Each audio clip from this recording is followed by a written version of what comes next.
merasa tidak dihargai. Jadi suatu penghormatan bagi orang tua kami di sini harus dengan cara diculik. Walaupun orang luar misalnya, contoh seperti Mas, misalnya suka sama orang sini, pengakuan orang tuanya, ini nggak boleh dengan cara dilamar atau bertunangan.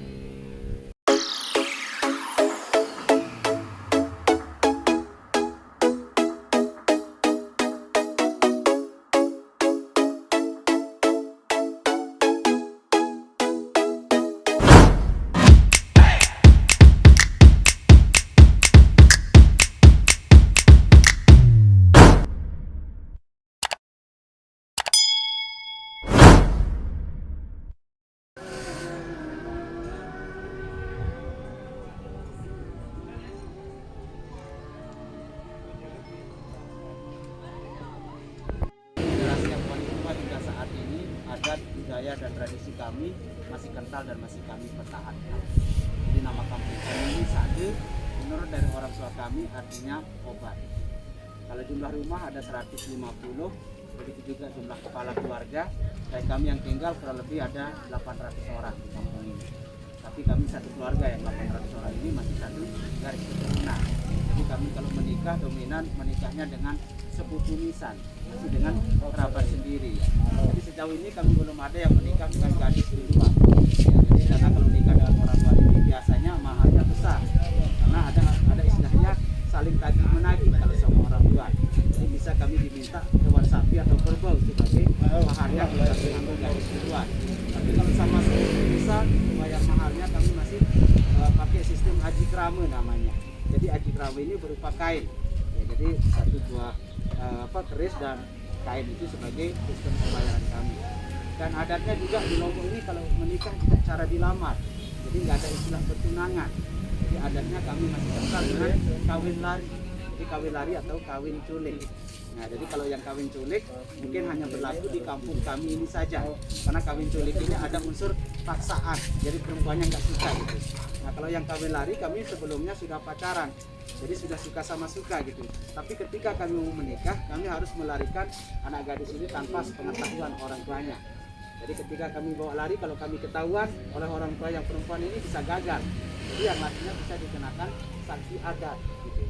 Makanya kami kalau mau melarikan anak gadis, biasanya kami harus cari pada waktu malam gitu. Nah, terus kami larikan ke tempat yang lebih jauh dari rumahnya. Dan bisa kami sembunyikan ke rumah teman atau di mana rumah yang bisa dicurigai oleh orang tuanya. Nah, tapi kalau sudah bermalam, misalnya malamnya kami larikan, besok pagi dari orang tua yang laki wajib untuk memberi utusan. Jadi kalau ini utusan itu disebut dengan ngelabar. Ngelabar itu ada 2 orang yang diutus untuk memberitahu. Jadi melaporkan ke orang tua perempuan ini bahwa semalam anaknya itu sudah dibawa lari. Nah, walaupun orang tua perempuannya nggak suka kalau memang anaknya sudah dibawa lari, tetap ada akad nikah. Karena kawin lari ini sebelumnya sudah suka sama suka gitu. Nah, walaupun kawin culik, kalau sudah bermalam di rumah yang laki, perempuan ini walaupun nggak suka, tetap ada akad nikah. Jadi perempuan ini harus belajar untuk mencintai calon suaminya gitu. Tapi kalau yang kawin culik mungkin hanya berlaku dengan sepupu kami sendiri. Ya, jadi kalau sama orang luar kami nggak jadi harus kawin lari gitu. Ya, jadi orang Sade ini masih dominan sama sepupu nisan karena masih ada yang kawin culik. Walaupun perempuannya nggak suka bisa dipaksa gitu. Dan kalau dengan cara dilamar atau bertunangan itu sangat tidak dibenarkan oleh adat kami, karena dengan cara dilamar orang tua kami merasa dihina, merasa tidak dihargai. Jadi suatu penghormatan bagi orang tua kami di sini harus dengan cara diculik.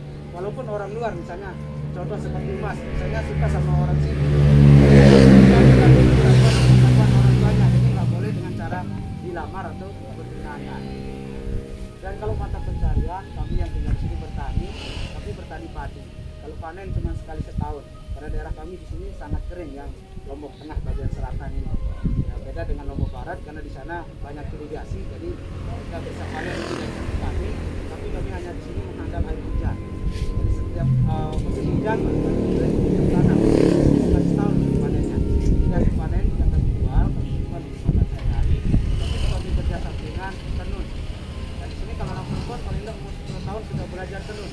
Karena itu salah satu cara untuk membantu suaminya mencari nafkah kalau sudah menikah. Dan di sini kalau perempuan nggak boleh mencari nafkah keluar. Nah, masalah pendidikan di sini nggak boleh sekolah ke jenjang yang lebih tinggi karena nggak boleh sekolah cari nafkah keluar. Kalau maksimal SMP sudah cukup kalau anak perempuannya. Tapi kalau anak laki boleh untuk sekolah ke jenjang yang lebih tinggi karena kaum yang laki itu boleh untuk cari nafkah keluar. Ini lebih jelasnya. Mari kita bisa lihat bangunan rumah yang masih tradisional, yang rumah adat kami lantainya dilumuri pakai kotoran sapi di sini. Jadi ngepel pakai kotoran sapi karena itu adalah tradisi dari leluhur nenek moyang kami. Jadi hingga saat ini kami masih mengepel rumah kami pakai kotoran sapi. Itu sambil silakan, nanti kalau mau ambil gambar nggak apa-apa, bebas. Silakan.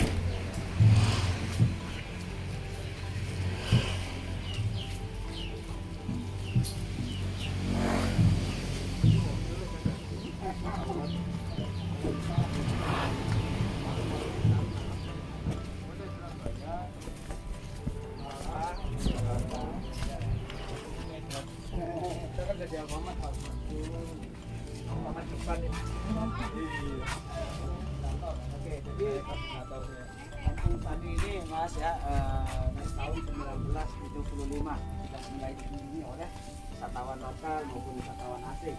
Tapi selama pandemi wisatawan asingnya masih belum ada sama sekali gitu. Ya. Dan ini bangunan yang kayak gini, ini tempat simpan padi. Untuk bangunannya simbol dari Pulau Lombok. Jadi karena kami petaninya sekali setahun, jadi sudah panen kami simpan di atas untuk makan sehari-hari lumbung padinya. Tapi sekarang lagi kosong ini bangunannya karena masih belum panen. Tapi bangunan ini yang nyimpan bisa 5 keluarga. Jadi kalau kami mengambil padi harus naik pakai tangga, karena tangganya di tempat ini naik lewat atas itu ada bolang ya. Dan Lombok itu ikonnya ini. Apa ini? Kalau kami sebut di sini alang. Ya.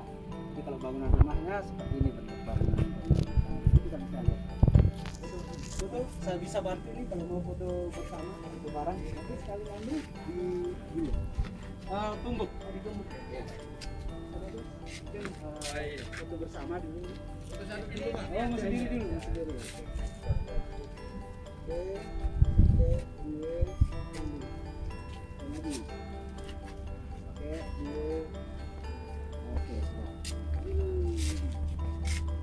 Orang baru apalagi kalau wisatawannya itu wisatawan asing kira-kira penjajah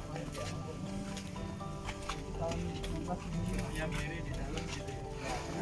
Wisatawan masuk jauh sih apalagi kalau misalnya kalau wisatawan lokal misalnya seperti Mas kan pakai semua pakai tangga gitu apalagi kalau pakai sepatu semua dikirain apa sih karena yang tahu orang tahu yang pakai aku dulu polisi lah. Nah, caranya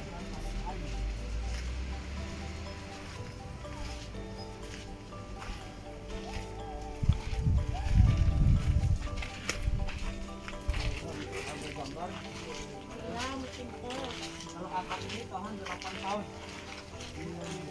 Alang-alang. Ini kalau pohon ini juga ada ceritanya dari orang tua kami. Ini pohonnya disebut dengan pohon cinta. Begitu Pak Benan. Setelah 8 tahun ganti lagi gitu. Atapnya? Iya. Tergantung waktu pasangnya, Mas. Kalau waktu pasangnya agak tipis ya enggak sampai 8 tahun. Paling 5-6 tahun. Kelihatannya kalau ini masih tahan ini paling lagi 3-4 tahun ini baru ganti. Nah, jadi pohon ini disebut dengan pohon cinta karena ketika ada yang mau menikah, kebanyakan janjian di bawah pohon ini sama pacarnya. Dulu kita masih ada daunnya. Jadi setiap yang janjian di sini kata orang tua kami selalu jodoh. Orang tuanya yang perempuan itu tidak pernah curiga bahwa anaknya mau dilahirkan. Foto di foto ini. Enggak, saya bantu ini fotonya.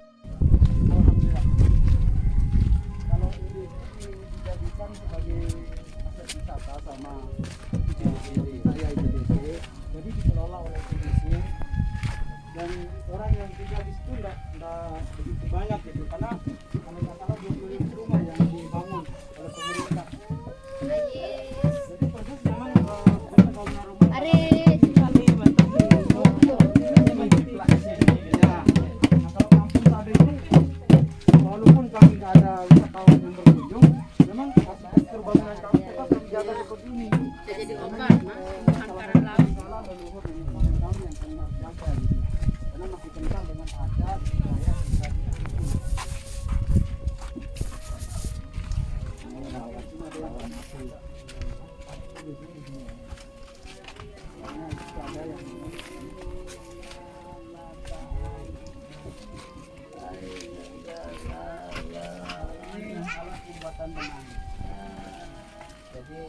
Memang di luar itu kan semua pakai alat yang sangat canggih, modern, tapi kami di sini masih pakai manual, kapas yang dipintal.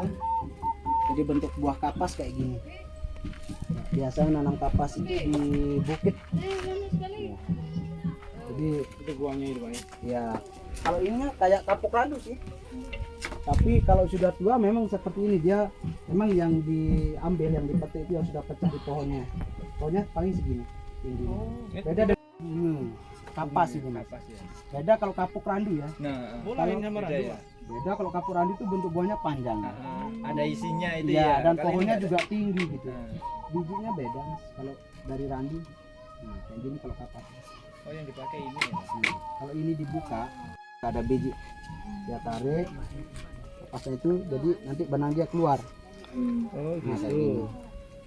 Tapi ketika benangnya putus waktu dipintal, jadi cara nyambungnya dia tempel aja. Misalnya putus kayak gini, dia tempel, langsung nyatu lagi.